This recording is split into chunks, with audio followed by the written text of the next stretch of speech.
My name is Isla Cameron. I am 28 years old, and for the past 2 years, I have worked at Fort Whitley's shooting range, replacing targets for soldiers and special operators. It is not glamorous work.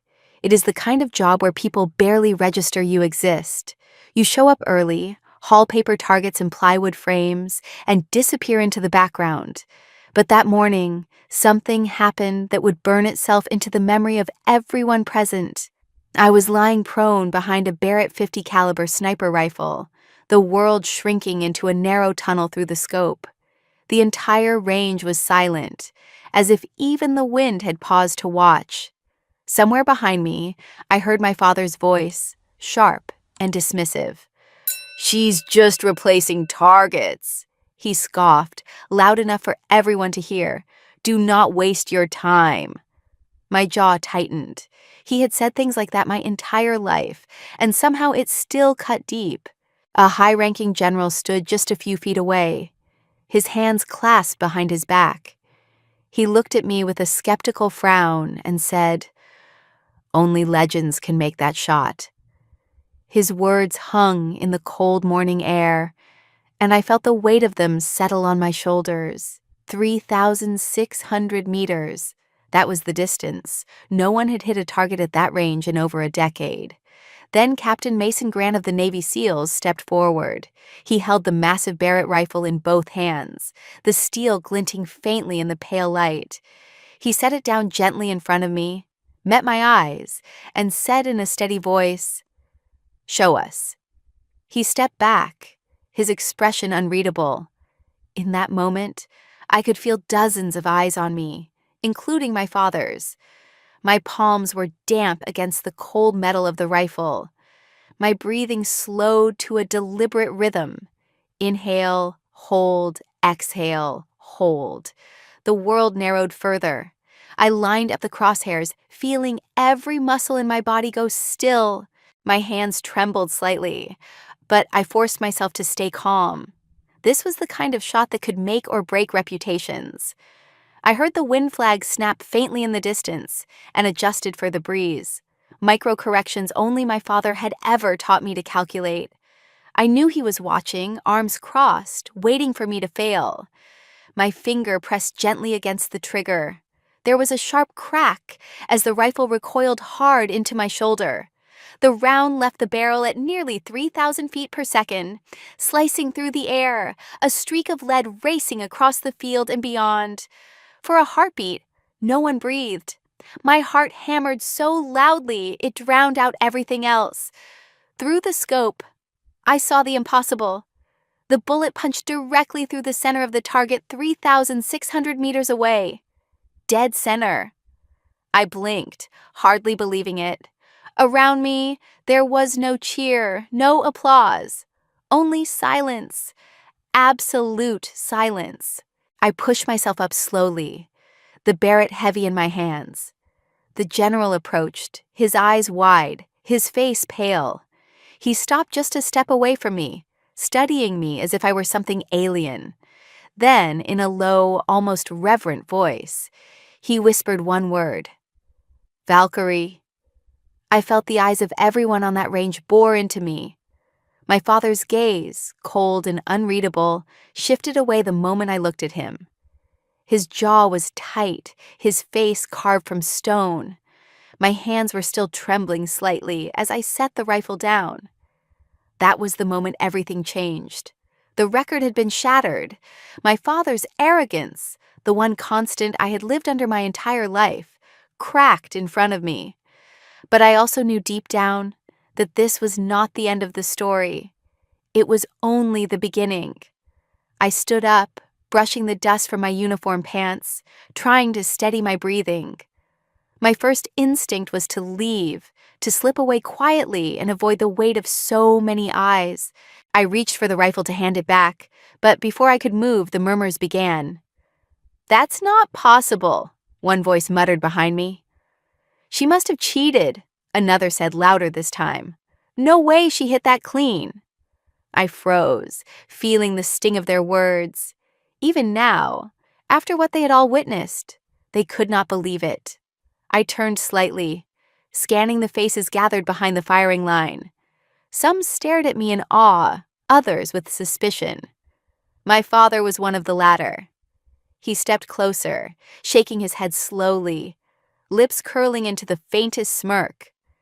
"You're just replacing targets, Isla," he said coldly, repeating the same words he had used before the shot. "Don't let this fill your head. You are not special." The words landed harder than any recoil ever could. I bit the inside of my cheek to keep my face neutral, but something inside me twisted. It was not just the insult, it was the years of dismissal behind it. Every moment he had treated me like I was lesser. Every time he told me I did not belong on the firing line. I turned back toward the field, the target still fluttering with a perfect hole through its center. It should have felt like vindication, but instead, it felt like a challenge. I remembered every long day at the range, my father standing behind me as I worked, telling me to stay in my lane. He had pushed me into the background of this world, and now he was trying to push me there again. As I moved to leave, someone called my name. I turned to see Captain Mason Grant approaching. He carried the Barrett in one hand and wore an expression that was both impressed and cautious. "That shot," he said quietly, glancing toward the distant target. "It needs to be documented. It will not go unnoticed." I frowned, unsure what he meant. "Why do I feel like you are warning me, Captain?" He paused, his gaze steady. "Because a shot like that threatens people. Records are not just numbers. They are legacies, reputations, and careers. Breaking one can bring a storm you are not prepared for." I felt the weight of his words settle on me. My instinct was to argue, to say the truth should be enough. But I looked at my father standing off to the side, arms crossed, eyes hard. He had not congratulated me. He had not even acknowledged what I had accomplished. Instead, he wore the expression of a man embarrassed, as though my success had exposed something he wanted to hide. Captain Grant leaned in slightly. "Isla, listen to me.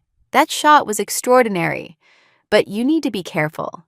This will cause waves, big ones."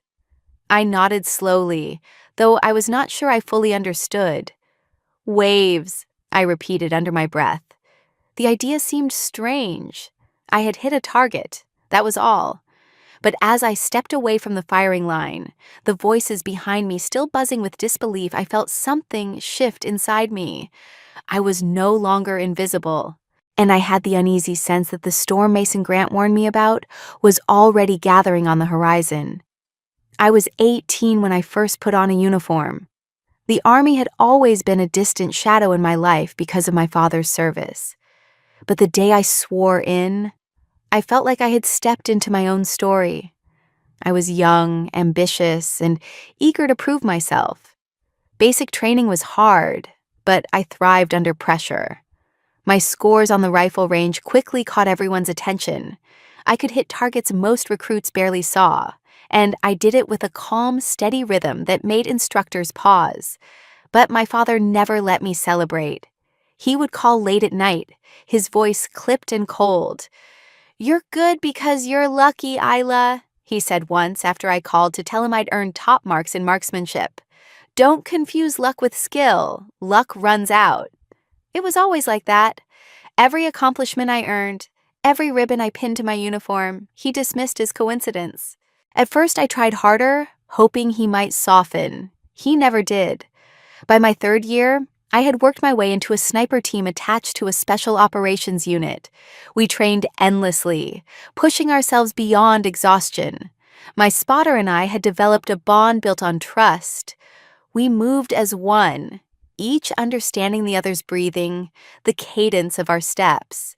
But that bond didn't save me when everything fell apart.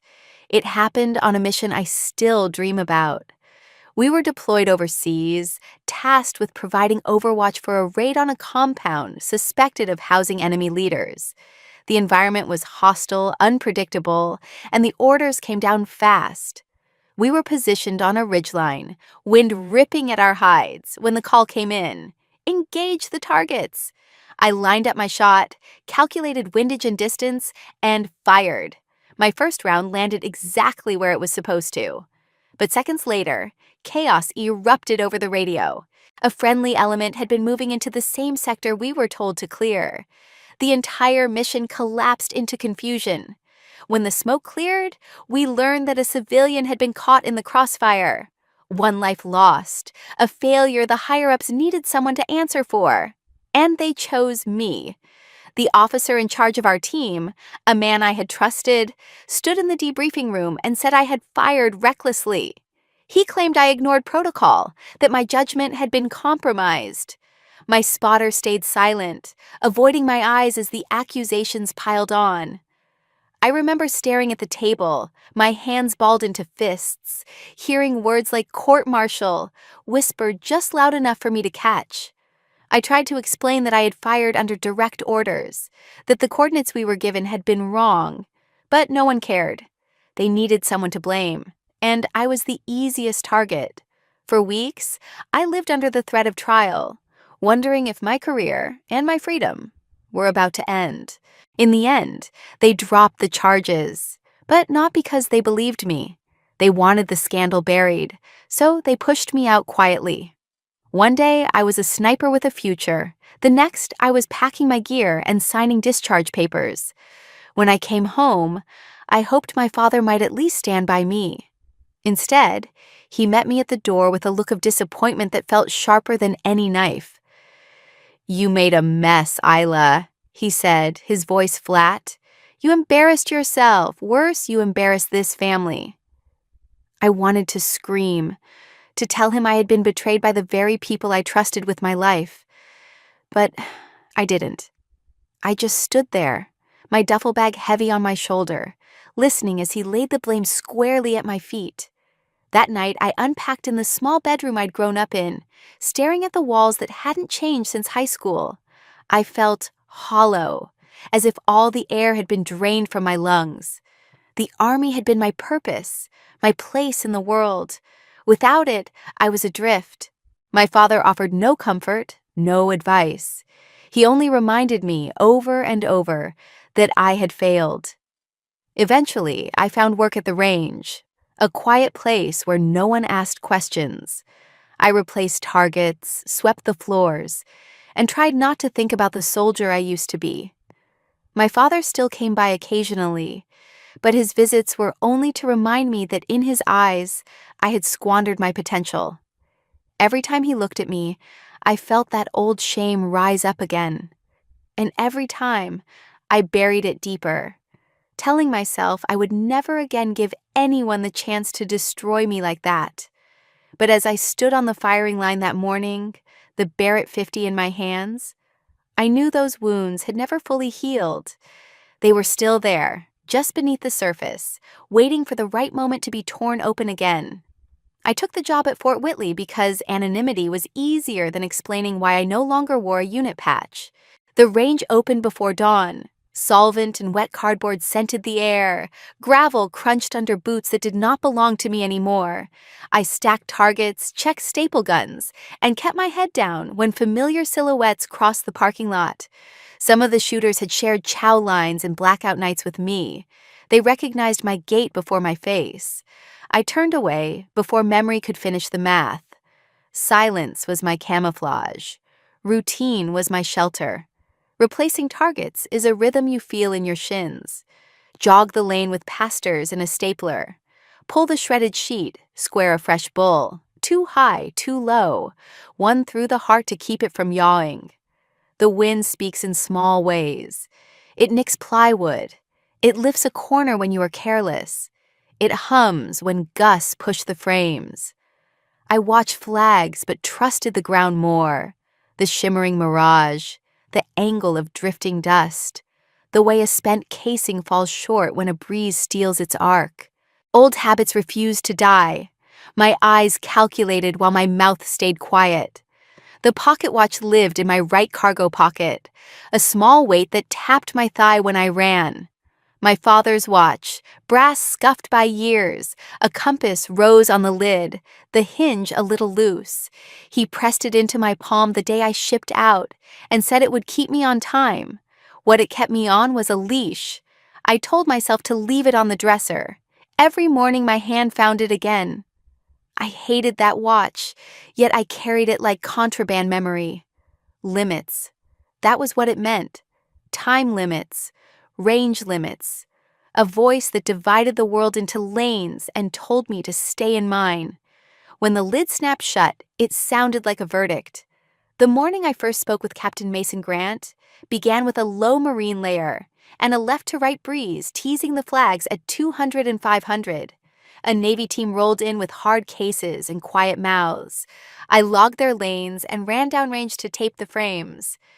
At the 500, the gusts tasted like salt. I bent staples into the wood with my thumb so they would not walk out, a trick learned after losing a full rack to a mischievous wind. When I jogged back, a man at the line studied the mirage like it was a language he respected. He was not posturing. He looked like someone listening. He caught my eye, not with reverence, but with the steady look of a craftsman noticing another. Left to right, 5 to 7, he said. Feels switchy at mid-range. I kept my answer neutral. Stronger past the tree break. The flags lie for the first 100. He tilted his head. A thin smile touched one corner. You shoot? He asked. I shook my head. I replaced targets. He let it rest. Rodriguez was struggling. Through the spotting scope, you could see a ragged string of holes walking left like footprints in wet sand. He reset. Shoulders tight. Trigger slap. Another miss. I paced the line, not to interfere, just to keep lanes clear. Grant called the range cold for housekeeping and drifted closer while bolts stayed open. You called the tree break without looking, he said. How did you know?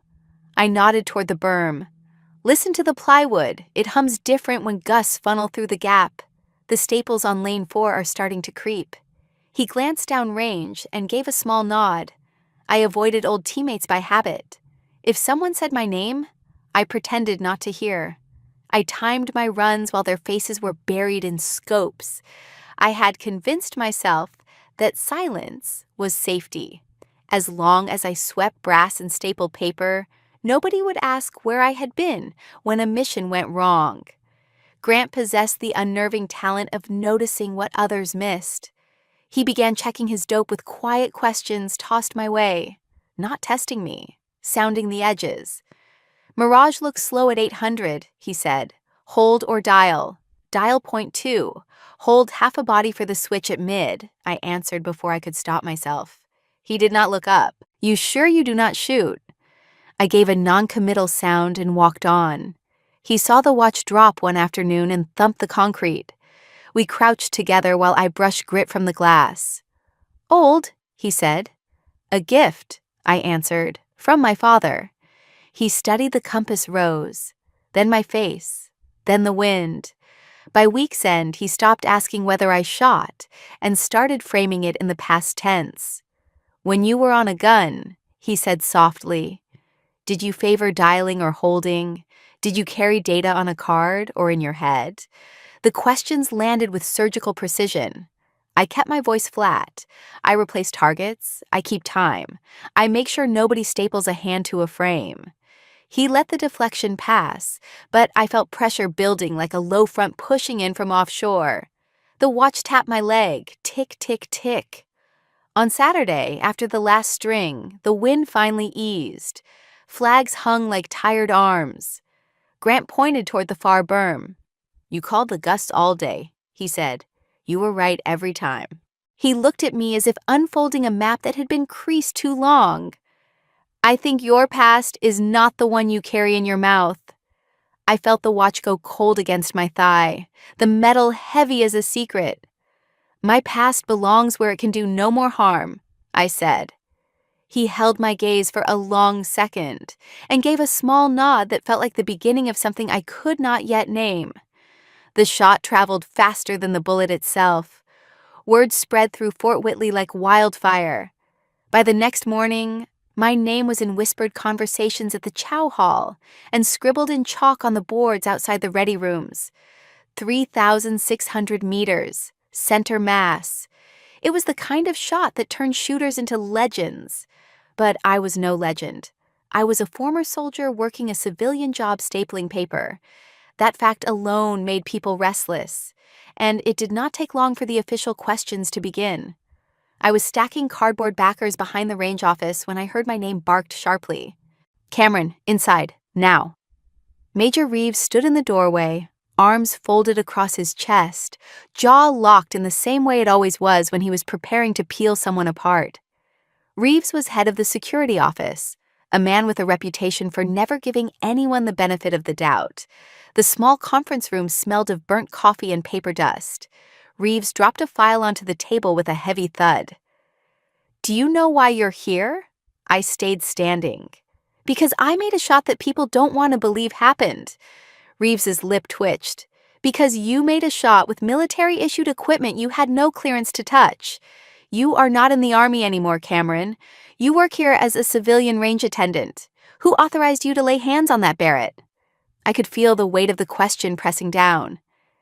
"Captain Grant handed me the rifle," I said evenly. "He asked me to make the shot. It was his lane, his weapon." Reeves' eyes narrowed. "Convenient. And how does a former soldier turned target stapler put a round through the center of a steel plate at 3,600 meters on her first attempt?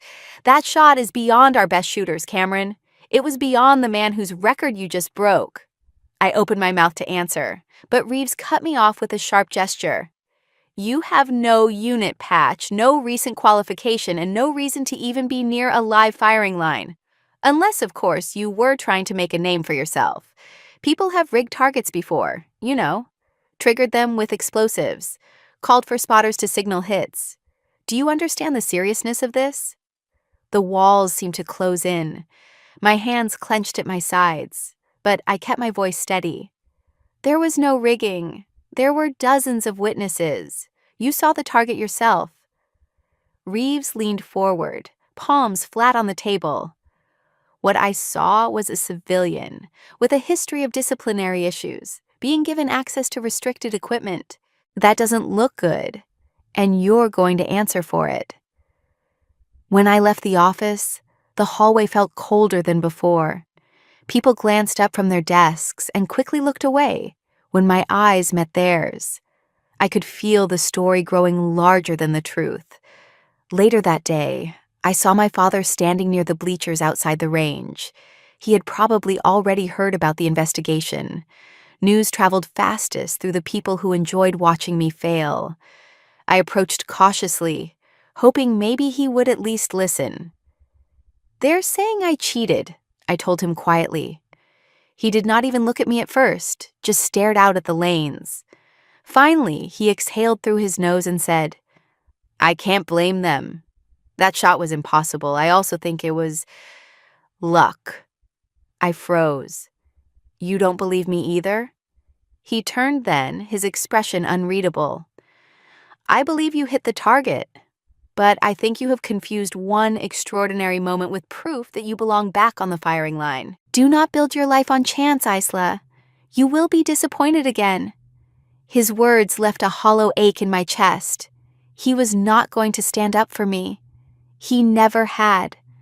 When I walked away from him, Mason Grant intercepted me near the ammo lockers. He had that same quiet look in his eyes, a mix of concern and calculation. Reeves called me into his office. He said, "He's making this sound bigger than it is. You need to understand something. The record you broke? It belonged to men who still wear stars on their collars.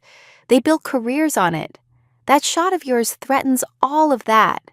I nodded slowly, remembering his warning after the shot. Waves. This was the storm. "So they're going to make sure no one believes it," I said. Mason's jaw tightened. "Exactly. And they're not above using people like Reeves to bury the truth. You need to be careful. You're on your own out here now." The realization settled in like lead in my stomach. My father had dismissed me. My reputation was being dismantled piece by piece, and I was starting to see that the bullet had not just punched through a target. It had pierced something much larger, something I did not yet fully understand. That night, I sat alone in my apartment, the pocket watch cold in my hand. It ticked softly, indifferent to my fear. For the first time, I wondered if carrying it was not a reminder of limits, but a warning that I was about to be pushed beyond mine. Mason found me after the range had emptied for the day. I was in the maintenance shed, sweeping brass from the concrete floor into a dented metal bucket. The sound of the broom against the ground was rhythmic, almost soothing, until I noticed him standing in the doorway, hands tucked in his pockets, eyes darting to make sure no one else was around. "Cameron," he said quietly, "we need to talk." I leaned on the broom handle. If this is about Reeves, I already know. He wants me gone. "It's bigger than Reeves," Mason said, stepping inside and closing the door softly behind him. "There's a group of people, call them what you want, a committee, a network, who have a lot invested in that record you broke. They're not happy about you being the one to replace it. They're already pulling strings to erase what you did." I felt a cold knot twist in my stomach. Erase it? There were witnesses, Mason. Dozens of them. He shook his head. Witnesses forget. Records can be altered. All it takes is one official statement saying the shot was never verified, and the story becomes whatever they want it to be. They'll bury you, Isla. Quietly, but completely. I set the broom aside, the words settling over me like a lead blanket. So that's it? I just let them destroy me because they're powerful? Mason's expression hardened. "No, you fight back, but you have to be smart about it. I'm inviting you to something tomorrow morning, a long-range training event with my SEAL team. There will be senior instructors, observers, and enough eyes on the line that they won't be able to twist what they see. You'll demonstrate what you're capable of, on record, in front of people who will vouch for it." I stared at him, unsure. "You want me to perform like some circus act for your team?" "This isn't about proving anything to me," he said, his voice steady. "It's about protecting yourself. You can't let their version of events become the only version. If they manage to discredit you now, you'll never get the chance to clear your name again." I crossed my arms, thinking of Reeves's narrowed eyes, my father's dismissive words echoing in my ears. "And you really think one demonstration will stop them?" "It won't stop them," Mason admitted, "but it'll make it harder for them to write you off. You'll have witnesses, documentation. You'll force people to question the narrative Reeves and his friends are trying to build." My first instinct was to refuse. I hated the idea of stepping back into the spotlight, hated the thought of giving these men another opportunity to tear me apart if I failed. But then I remembered the way Reeves had looked at me in that office, like I was already guilty of something I hadn't done. I remembered my father shaking his head, saying the word luck like it was a curse. I straightened my shoulders. "I'm not going to let them bend the truth again," I said. Mason nodded, almost as if he had expected the answer all along. "Good. Be at the East Gate at 0500. Bring nothing but yourself and the clothes on your back. My team will handle the rest." He started to leave, then paused in the doorway. "One more thing," he added.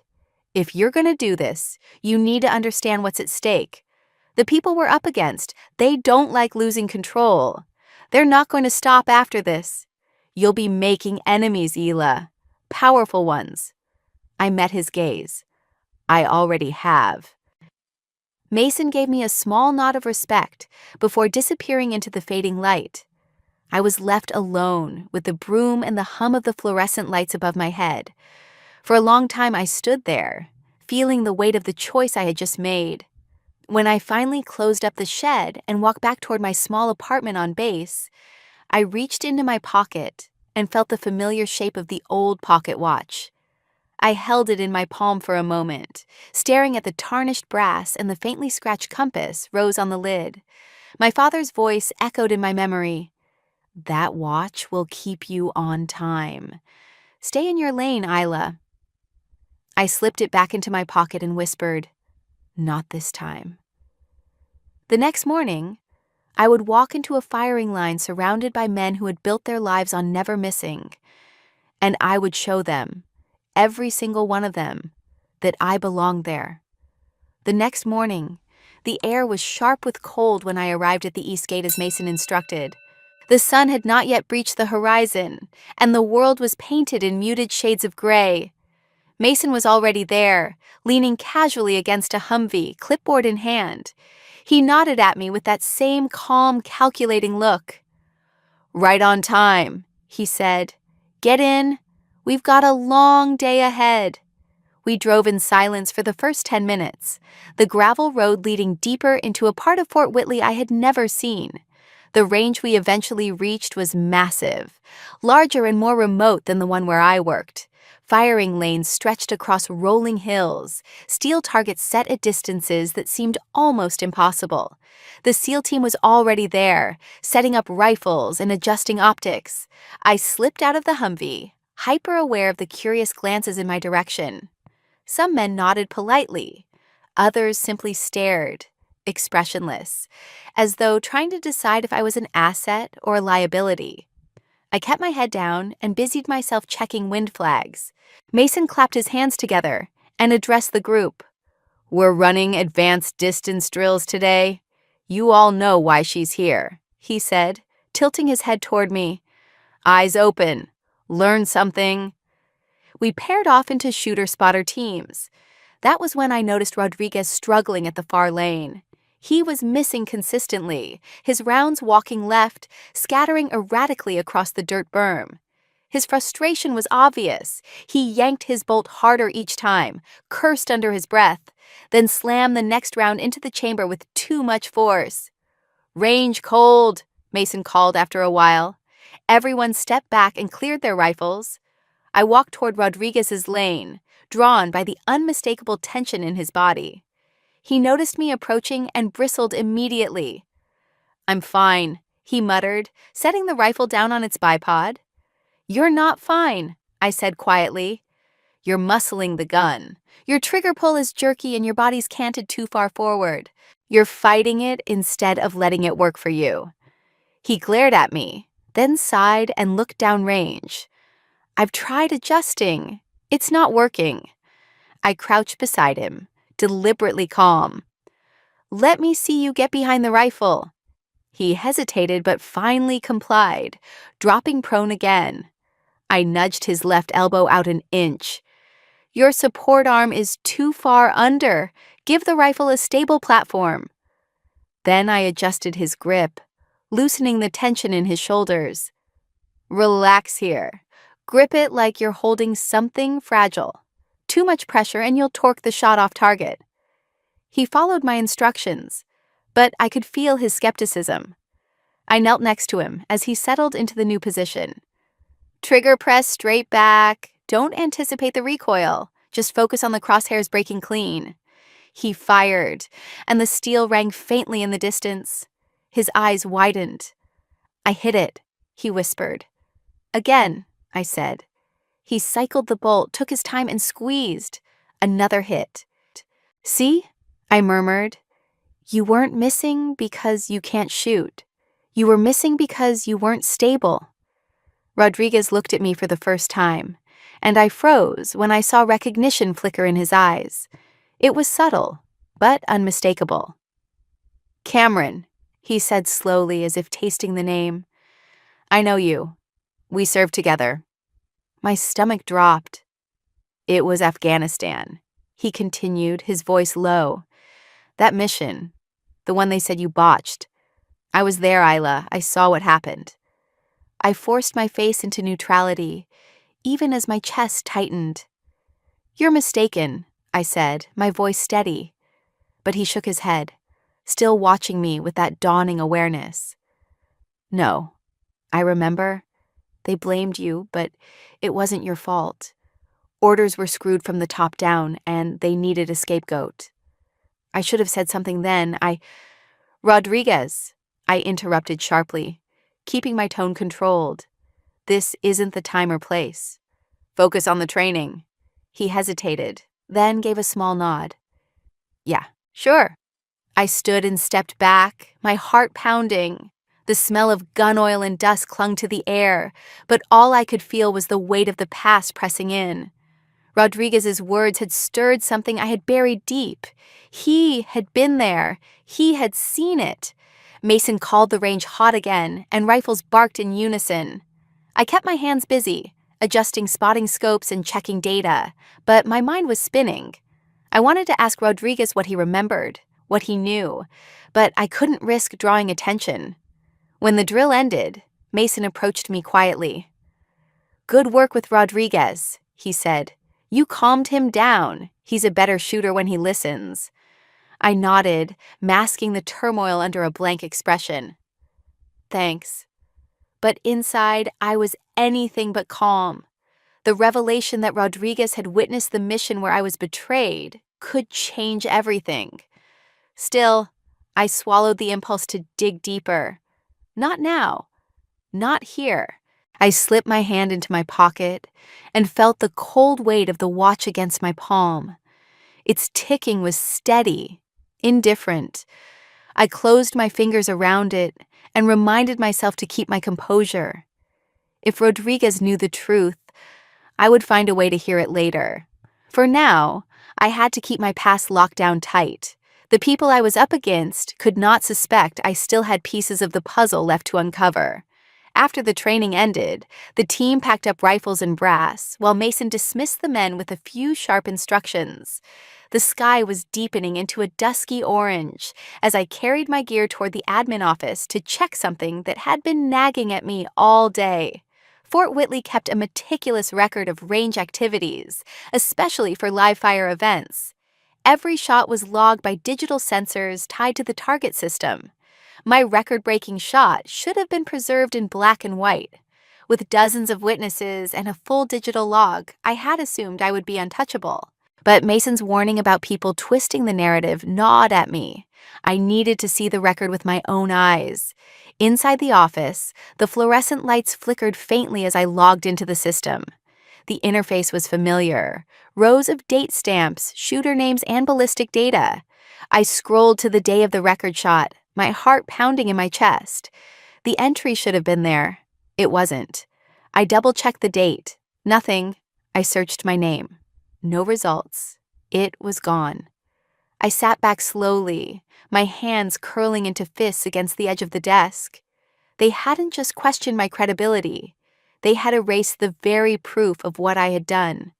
My chest felt tight as the realization settled like ice. I felt Mason's presence before I heard him. He stood in the doorway, his expression grave as he glanced at the blank screen in front of me. "You're looking for it, aren't you?" "They deleted it," I said flatly, the words scraping out of my throat.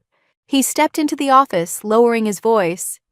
"I told you they would. The record you broke didn't belong to just anyone. It was held by a group of officers, men who now sit in high positions, some with stars on their collars. That shot was part of their legacy, and legacies are valuable currency in this world." I turned to face him, anger flickering under my ribs. "So they just erase me? Pretend it never happened?" Mason leaned against the desk, arms folded. "That's exactly what they're doing. They don't care about fairness or facts. They care about preserving their own reputations. To them, you're a threat. Erasing the data, planting doubt. That's how they neutralize threats." My father's voice from the other day rang in my ears. "You're lucky, Ayla. Don't confuse luck with skill." He had dismissed me too, and now the entire system was following his example. "I'm not going to let them get away with this," I said, my voice low and steady. Mason studied me carefully. "Then you need to be smarter than them. You can't just complain to Reeves or anyone in his orbit. They'll spin it as paranoia. You need something they can't erase or deny." I nodded, my jaw set. New evidence, something indisputable. "Exactly," he said. "But if you're going to do that, you can't miss. You only get one shot." The word miss struck me harder than it should have. Missing was not an option, not in marksmanship, And not in this fight. I clenched my fists. Then I won't miss. Not this time. Mason tilted his head, a flicker of approval crossing his face. You're going to need witnesses, and not just the kind who can be pressured into silence. The right people in the right place. I looked back at the empty screen, my reflection ghosting in the monitor. I thought of how easily they had stripped away the only proof of the most significant shot of my life. They think I'm invisible, I said quietly. That makes them careless. I'll use that. Mason gave me a small nod. I'll help you, but you have to understand, they won't stop if you succeed. This will escalate. Let it, I said, standing. If I'm going to be hunted either way, I might as well give them a reason to be afraid. I slipped the pocket watch out of my cargo pocket, rolling its weight in my palm. My father had given it to me as a symbol of staying in my lane, of obeying limits. But now it was something else, a reminder that time was running out for me to reclaim my name. I closed the lid with a sharp snap and met Mason's gaze. If I'm going to do this, I said, I can't afford a single mistake. I'll take the shot, and this time they'll have nowhere to hide. Mason's expression was unreadable as he straightened. Then we start planning now. They've erased one record. We'll make sure the next one is too big for them to bury. As we left the office, I could feel the fear simmering in my chest. But beneath it, something harder was forming. Resolve. They had erased me once. It would not happen again. The summons came before sunrise, a curt message from Major Reeves ordering me to report to his office immediately. My gut twisted as soon as I saw it. There was no reason for him to call me in at that hour unless something was badly wrong. When I walked into the security building, the air was thick with tension. Reeves was behind his desk, leaning forward, hands clasped together like a judge preparing to deliver a sentence. 2 armed MPs stood silently by the door, their expressions cold and unreadable. Cameron, Reeves said, his voice clipped, do you know why you're here? I forced myself to meet his eyes. No, sir, but I'm guessing you're about to tell me. He slid a file across the desk. Last night, the armory's security alarm was triggered. Upon review, we discovered that several weapons were accessed without proper authorization. You were recorded entering the building after hours. The words hit me like a punch to the chest. That's impossible. I wasn't anywhere near the armory. Reeves raised an eyebrow, clearly savoring the moment. So you're saying the security footage is lying? I clenched my fists at my sides. I'm saying I was in my apartment all night. Whatever you think you saw, it wasn't me. He leaned back in his chair, the faintest smirk tugging at his mouth. Interesting, because your record of insubordination and past disciplinary issues makes this look awfully familiar. It seems you have a pattern of behavior, Cameron. Unauthorized access, reckless decisions, refusal to take responsibility when caught. My chest tightened as his words dragged me back 5 years, to the mission where I'd been scapegoated and nearly court-martialed. This is a setup, I said, my voice hardening. You know it. Reeves's smirk deepened. What I know is that the evidence speaks for itself. Unless you can produce something compelling to prove your innocence, I'll have no choice but to recommend formal charges. And we both know how that ends for someone with your history. I felt the room closing in, the MPs shifting slightly as if ready to escort me out in cuffs. My father's voice echoed in my mind. You embarrassed this family.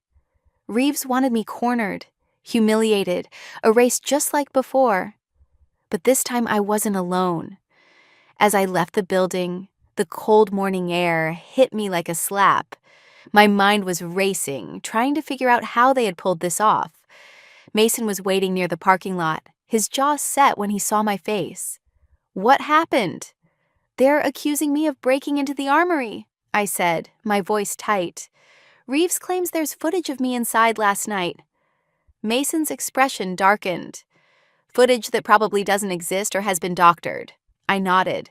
But if I can't prove it, I'm done. They'll push for a court-martial, just like last time. A voice behind us made me turn. There might be a way. Rodriguez stood there, his hands shoved deep into his pockets, glancing around nervously. I heard what they're saying about you, and I think I can help. I frowned. Why? Because I know what it feels like to be railroaded, he said quietly. And because I was there the last time they hung you out to dry. I stayed silent then, and I regret it. I'm not doing it again. Mason stepped closer. What do you have in mind? Rodriguez hesitated, then lowered his voice. The Armory has hidden cameras the MPs don't advertise, backup recordings that don't run through the same system Reeves controls. If we can get to those, we might be able to prove you weren't there. My heart jumped. Do you know where the feed is stored? Yeah, he said. I saw it once when I was pulling overnight duty. But we'll have to be careful. If Reeves realizes we're poking around, he'll bury whatever evidence exists before we can touch it. Mason looked at me, his jaw tight. It's risky, Isla. If they catch us, they'll say we're tampering with evidence. I exhaled slowly. We don't have a choice. If I can't clear my name, I'll be finished. And I am not going to let them destroy me again. Rodriguez gave a short nod. Then we go tonight. I'll show you where the backup system is, but we have to move fast. I felt the familiar weight of the pocket watch in my pocket, the metal pressing cold against my thigh. The ticking seemed louder than usual, a reminder that time was running out. I met Mason's eyes and said, I won't be framed again. Not this time. We find that footage or I'm done. He didn't argue. He just nodded once, sharp and certain. Then we make sure we get it. For the first time since Reeves had thrown his accusations at me, I felt something other than fear. I felt resolve. They had set the trap, but I was not going to be their scapegoat again. This time, I would fight back. That night, the base was quiet.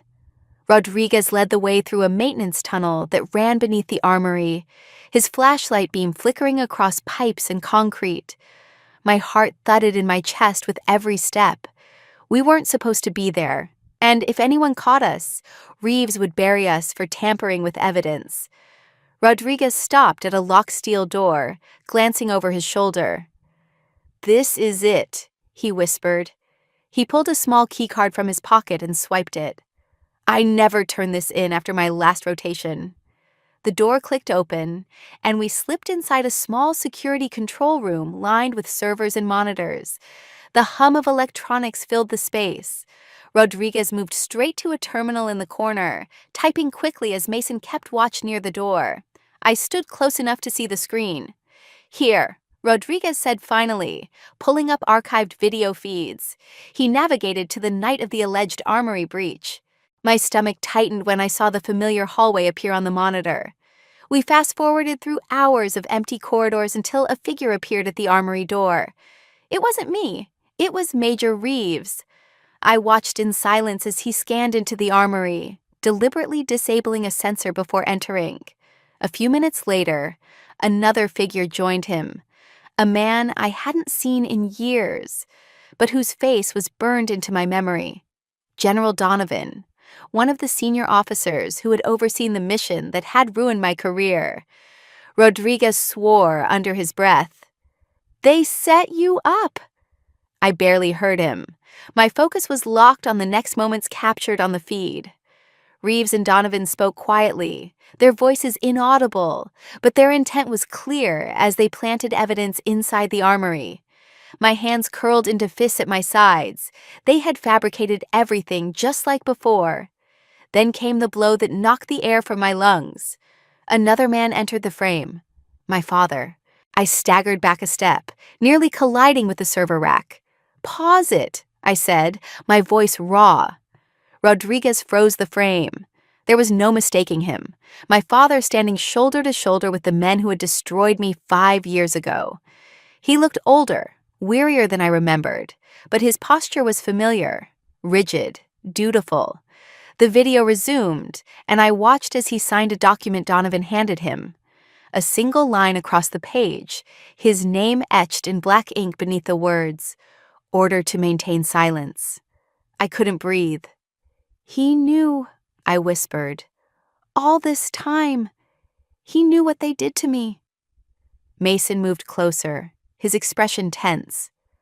"Isla!" But I couldn't stop staring at the screen. My father had chosen to protect the family's reputation rather than defend me. He had stood by while I was scapegoated, his signature sealing my fate. The pain was sharp, twisting deep in my chest, but I forced myself to stay calm.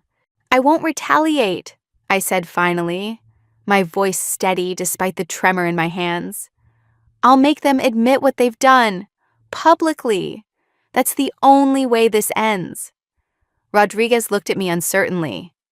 "We can leak this footage. People would see everything." I shook my head. "Not yet. If we move too early, they'll claim it's doctored.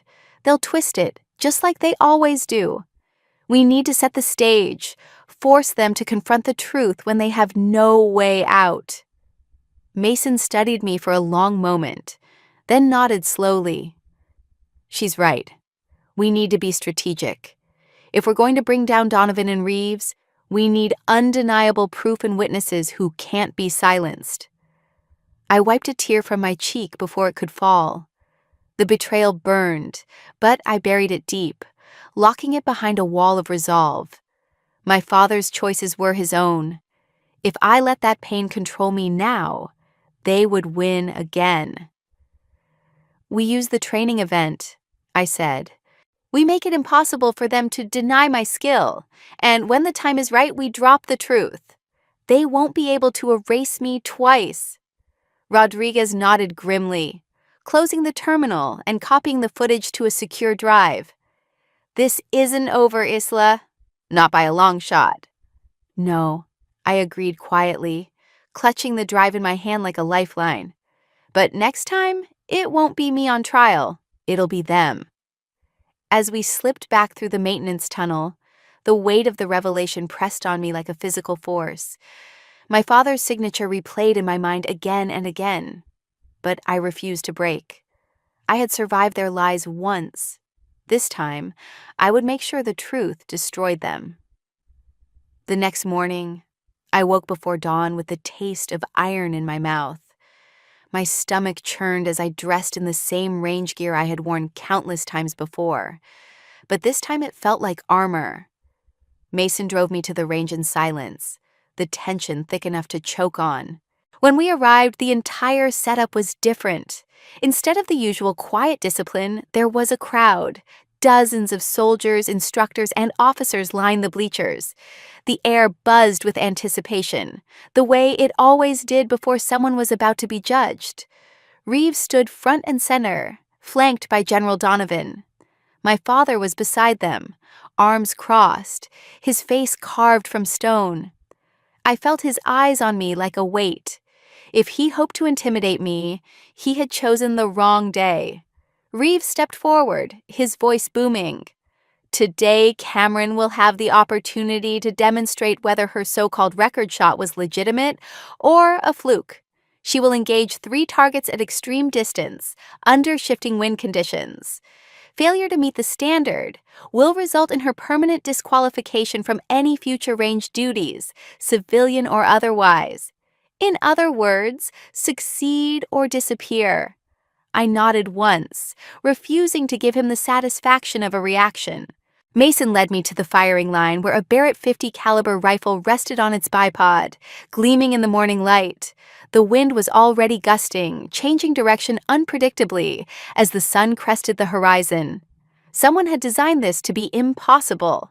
Targets are set at 2,800, 3,200, and 3,600 meters, the range officer announced. All 3 must be hit center mass in sequence, no mulligans. I lay prone behind the rifle, the cold earth pressing into my ribs as I adjusted my body. My father stood just behind the bleachers, hands shoved deep into his pockets. He didn't nod or scowl.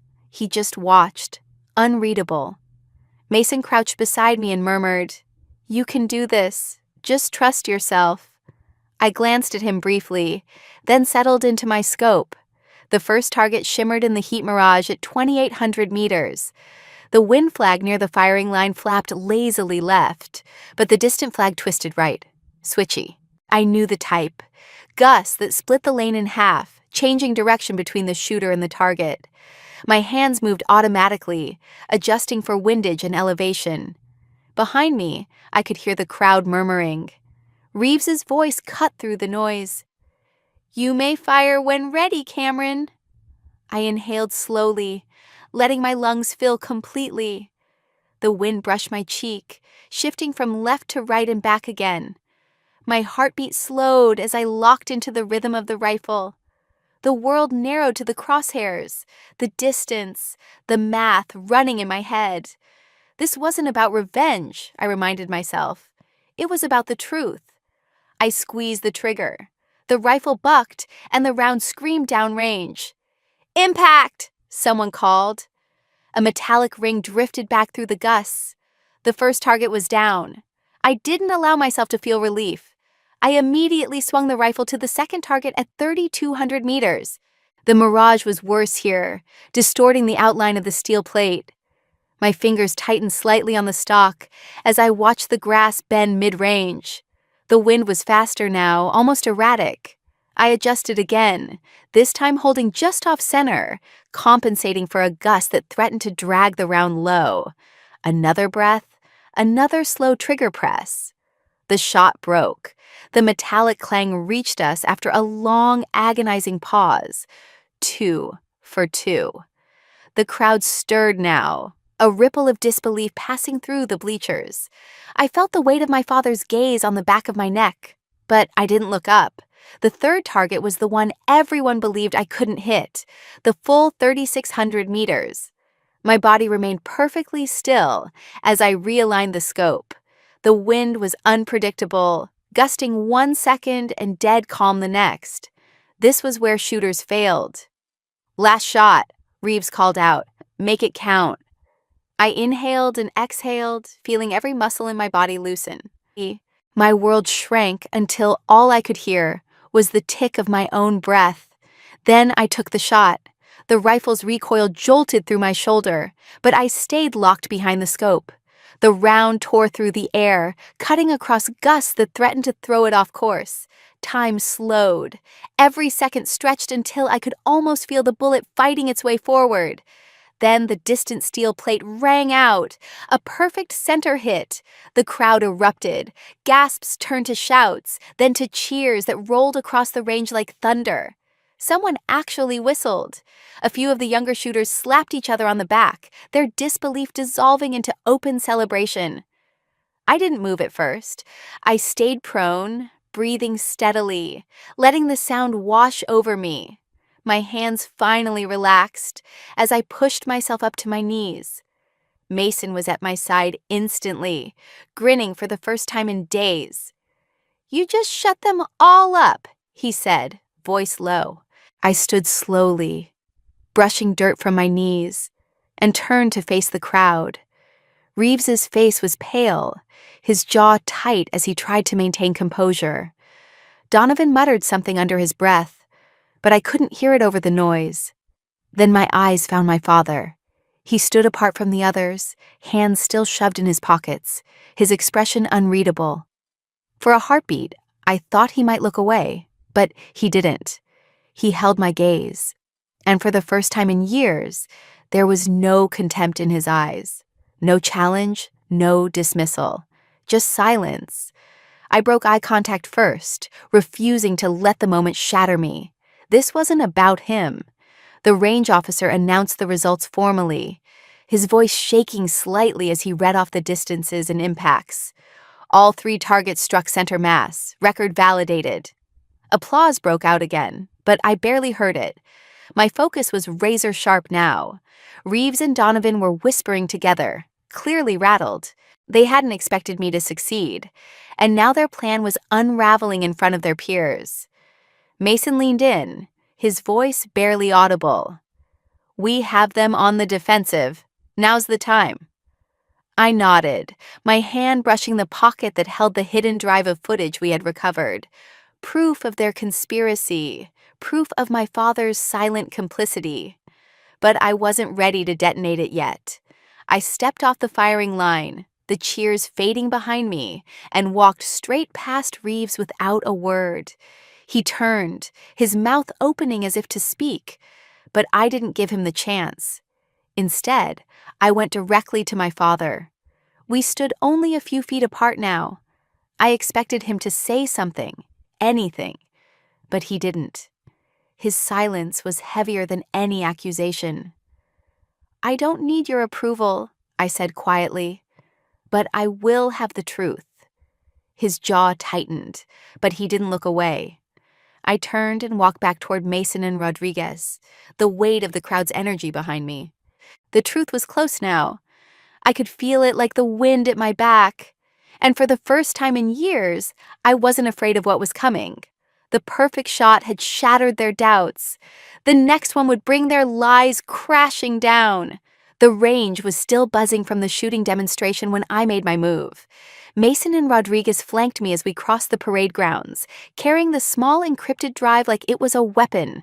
The briefing room was already filling with officers, senior NCOs, and soldiers who had been at the test. I stepped to the front without waiting to be called, plugged the drive into the central display, and let the footage play. At first, the room was silent as the grainy video filled the screen. Reeves entering the armory after hours, disabling the sensors, followed by General Donovan. Then my father appeared, signing the order that had condemned me 5 years ago. Gasps erupted. The room came alive with whispers and muttered curses. "This is doctored," Reeves snapped from the back. His face was pale, but his voice was sharp, commanding. "You expect us to believe a disgraced ex-soldier over the word of 2 decorated officers?" I turned slowly, meeting his glare. "You can tell them whatever you want, but that's your face on the screen, Reeves. Those are your hands planting evidence. You set me up then, and you tried again now." Donovan stood, his presence alone enough to quiet half the room. "Enough," he barked. "This ends here. We do not drag the reputation of this institution through the mud because of one woman's obsession with vindication." "Reputation?" Mason's voice cut through like a blade. He stepped forward, squaring himself to Donovan. "You call it reputation. I call it lies. We can't call ourselves soldiers if we protect corruption, instead of confronting it." The room split down the middle in an instant. Some nodded in agreement, voices rising. "She deserves justice." Others shook their heads, muttering about protecting the army and not airing dirty laundry. A captain near the back shouted, "You'd rather destroy careers than move on? What good does that do anyone?" My hands curled into fists, but I kept my voice steady. Moving on doesn't erase what happened. It just ensures it happens again, to someone else. You don't have to choose me. You have to choose the truth. The debate escalated into open argument. Some officers shouted for an internal investigation. Others demanded the footage be destroyed. Donovan's face hardened with every passing second. He turned to my father, who stood silently in the corner, and said, Tell them the cost of letting this get out." My father didn't answer. Reeves stepped into the aisle. "This ends now," he snarled. "Hand over that drive or you'll regret it." I held my ground. "No, if you want it, you'll have to take it from me in front of everyone here." The room fell quiet, tension thick as steel wire. Then Mason's voice came again, quieter now, but cutting through the air.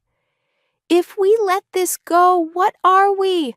What's the point of the flag on our shoulder if we can't even tell the difference between loyalty and cowardice?" It was enough to tilt the balance. One by one, soldiers stepped away from Reeves and Donovan, moving closer to my side. Rodriguez joined me at the front, his jaw set. "I saw what they did years ago," he said to the room. "I stayed silent then, not this time. Isla's telling the truth." The crowd shifted decisively. Donovan realized he was losing control. He tried to call the meeting to a close, but a lieutenant colonel from the inspector general's office rose from the back. "This footage will be reviewed at the highest level," she said firmly. "And until then, both General Donovan and Major Reeves are relieved of duty, effective immediately." Reeves exploded in protest, but MPs were already moving in to escort him and Donovan out. As the room cleared, Mason stood next to me, his voice low. "You did it. They can't bury this now." I nodded, but I didn't feel triumphant. I felt hollow. Because even as the truth spread, I couldn't erase the image of my father signing that paper. I found him waiting outside the barracks later that night, standing alone under a flickering streetlight. He looked smaller than I remembered, his shoulders hunched, his hands tucked deep into the pockets of his jacket. When he saw me, he didn't speak right away. "I wanted to say this before someone else does," he said finally, his voice rough. He reached into his pocket and pulled out the old pocket watch, the one I had carried for years. He held it out, the metal glinting in the weak light. "I was wrong, Isla. About all of it." I didn't move to take it, not at first. "I thought I was protecting the family's name," he continued.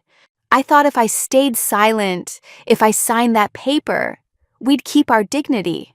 But all I did was betray you. I chose the Army's reputation over my own daughter." His voice cracked, and for a moment he looked like a man stripped of everything he believed himself to be. Slowly, I reached out and accepted the watch, its weight unfamiliar now. "You hurt me," I said quietly, "more than Donovan or Reeves ever could." "I know," he whispered, "and I don't expect forgiveness. I just needed you to hear me say it. I was wrong, Isla. I should have trusted you." I looked down at the watch, the hands frozen at midnight. It had always been a symbol of his expectations, his belief in limits I could never escape. Now it felt like something else entirely, a reminder of the truth he had ignored. "I'm not interested in revenge," I said finally. "I don't need you to feel what I felt, but we both owe something bigger than pride. We owe the truth." He nodded, swallowing hard. "You're right, and I'll stand beside you when it's time to face the consequences." I stepped back, clutching the watch in my palm. "No," I said, "this is mine to carry. You do what you think is right. But I won't seek vengeance. I'll let the truth speak for itself." He looked like he wanted to say more, but I turned and started walking, my boots crunching softly on the gravel. The wind was cool against my face, carrying the distant sounds of the bass settling into silence. I closed my hand tighter around the watch, its edges digging into my skin. I wasn't finished yet. There would be hearings, investigations, headlines. But for the first time in years, I felt steady. I didn't need to destroy the people who had hurt me. The truth was already doing that. And as for my father, I didn't know if I could ever forgive him. But I knew I wouldn't let anger decide who I became.